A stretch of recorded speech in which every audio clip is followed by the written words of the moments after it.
E sendo tu membro do Parlamento da região Grandes Lagos, vamos fazer uma Uhum, fotografia desta situação. uhum, Eh, uhum, Houve um novo contorno, há novos contornos neste conflito.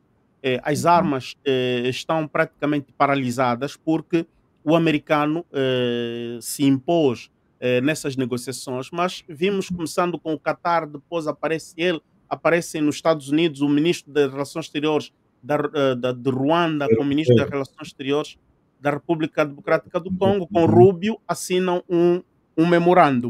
uhum. Angola esteve a mediar 3 anos e 3, quase 5 anos E não e teve não, nada. não Não conseguiu, teve não nada. concluiu Não nada teve e nada. até começou a meter em risco a reputação de Angola. Eh, Uhum. Deputado, será que desta vez a coisa termina mesmo, a guerra vai terminar? Quem é que sai a ganhar? O porquê que a Eu, América agora surge com uhum. força? Eh, eu começo por dizer que, considerando as raízes profundas do conflito na região da RDC, do leste, Uhum. não acredito, sinceramente, que seja, ou esta intervenção americana possa ser eh, a A solução solução. definitiva. Não, não acredito. Por quê? Porque, claramente, é de encorajar, nós desejamos, é desejável que se encontre uma solução pacífica, que haja paz naquela região, porque, que se diga em bom da verdade, o que afeta a RDC, de uma forma ou de outra, acaba por afetar também Angola. Então, nós queremos que aquilo fique mesmo lá, naquela região, lá longe, e que não venha por perto. Mas, se formos a olhar para os problemas daquela região, Uhum. são problemas, no fundo, que são encarados por todos os países africanos. Naturalmente, alguns com menos conflito e outros com mais, como é o caso mesmo da própria RDC. Eu costumo dizer que tudo parte da Conferência de Berlim, de 1884 e 5, a quando da partilha da África.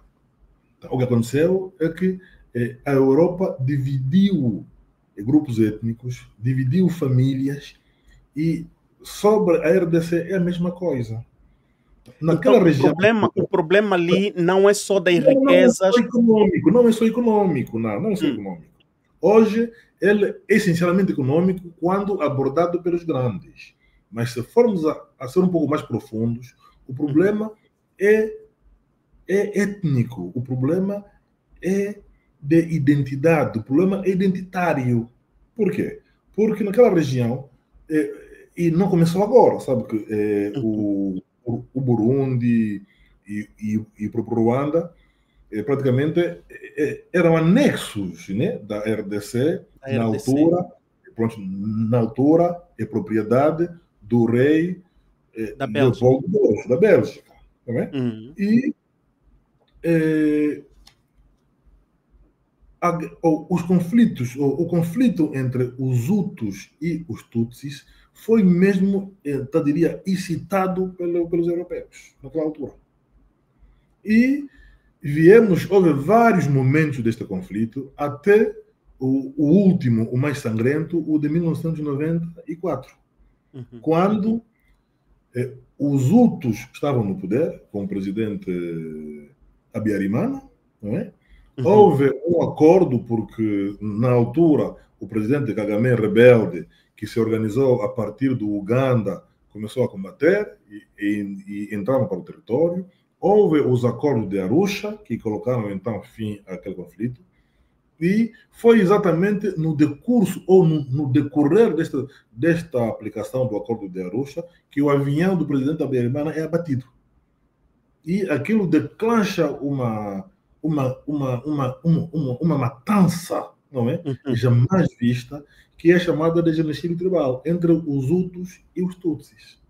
Uhum. Foi grave. Uhum.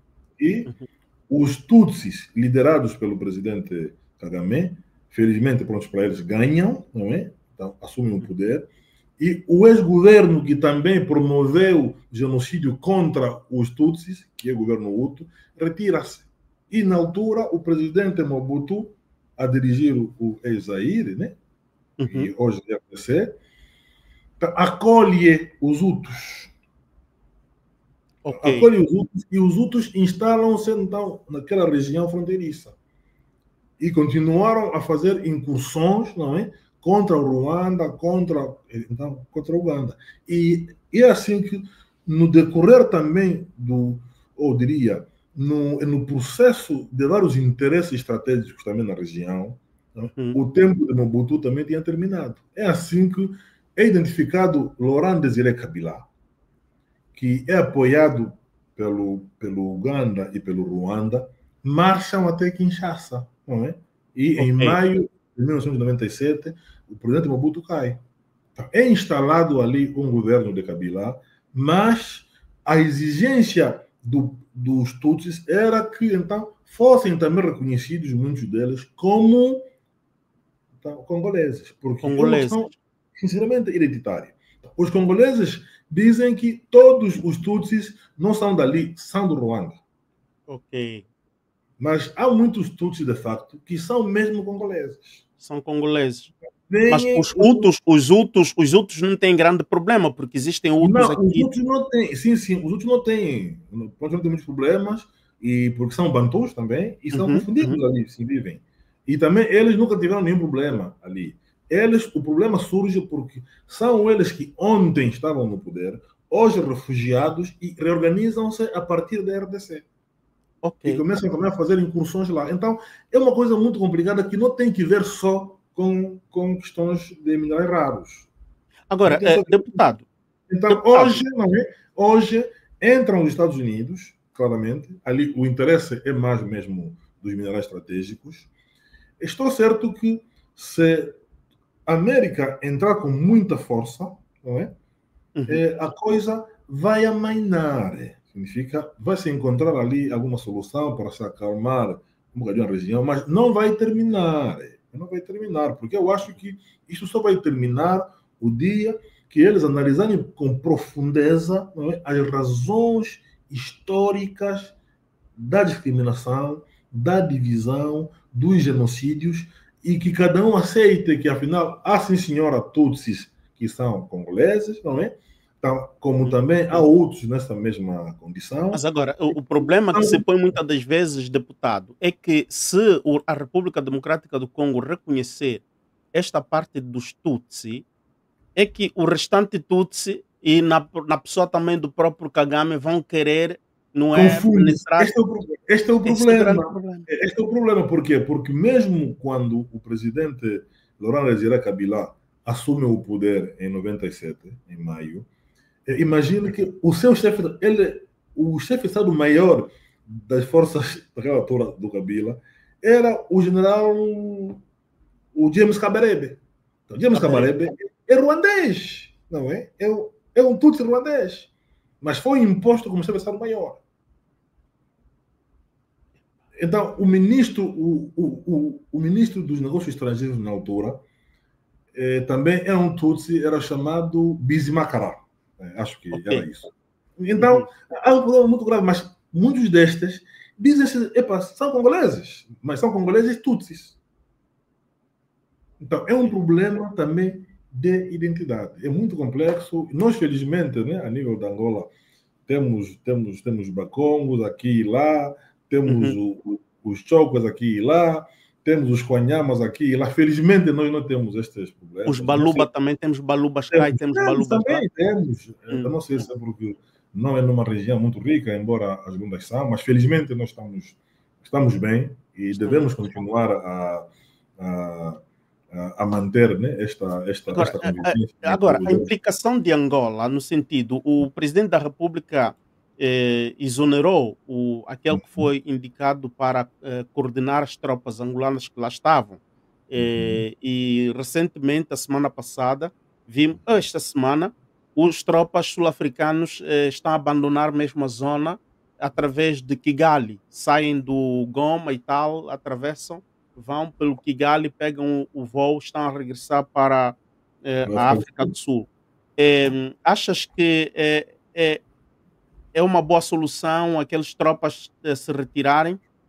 Não é solução a partir do momento em que tratam-se de iniciativas, diria, particulares, individuais, não é? Então, Ok. isso é fuga, é sinal de que os esforços conjuntos que estavam a ser levados a cabo pelos países africanos estão a falhar. Então, quando um Mas é uma soldado estratégia abandona, falhada. Aí não, aplicou-se uma estratégia falhada. completamente. Temos que admitir que as tropas, né, africanas que estavam ali no quadro das Nações Unidas para ajudarem a manter a paz, a manter o cessar-fogo, falharam completamente. E também é bom dizer que são tropas que não estavam ali para fazer guerra, mas estavam ali como forças de interposição para se manter a paz, não é? Para se manter o cessar-fogo, para se cumprir o cessar-fogo entre os beligerantes. Mas, infelizmente, quando o M23 começa a avançar com muita força, eles praticamente ficaram como uma espécie de sanduíche, não é? No meio de dois pães. Então, é isso que se passou. Então, ficaram sem segurança e foram também vítimas. Agora, tudo isso também mostra a fragilidade das nossas instituições, tudo isso mostra também que é preciso preparar um pouco mais as nossas forças de interposição para se tratar da paz, mas, sobretudo, também demonstra a fragilidade, por exemplo, das Forças Armadas da RDC, porque não conseguiam resistir a nada. E ali volto para aquela lógica de que se você não consegue fazer a guerra, como é que vai fazer a paz? Porque isso que se passou significa, nós vimos o M23 a avançar ali no Kivu, entra para Goma, então, foi avançando, não é? E quando sentiu que não havia resistência Mas ele alguma, disse que isso encorajou-os a ir para frente. dizia-se que havia muita fragilidade por parte do exército da RDC, porque é um exército muito corrupto. Será Completamente. que completamente? Completamente. E sabe que isto não começou de agora.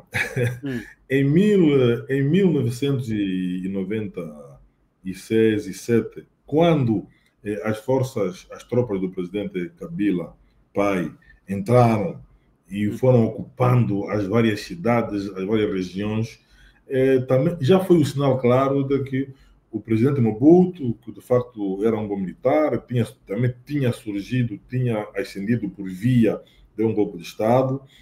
Depois entrou a corrupção, instalou-se. As tropas, as FAS, na altura eram Forças Armadas Aeroas, começaram a vender todo o material. Quando o presidente Mobutu começou a pedir intervenção, não havia mais nada. Os carros, os aviões tinham vendido todas as peças. E então é um desastre. E então é um cancro que continua até hoje. Continua até hoje. As forças da RDC não são organizadas, não são disciplinadas, são corruptas, então, naturalmente que não combatem. Não combatem. Não combatem. Então Angola poderia vender homens, quer dizer, vender homens, digo, é uma metáfora que eu estou a utilizar. Angola poderia emprestar a sua tecnologia aos congoleses em troca também de em troca econômica, como fazem os outros, né? Mandamos lá os nossos foreign fighters em troca. Quer dizer, Não, mas não pode, não pode, não porque pode, nas seria. relações Não, internacionais isso não é não permitido.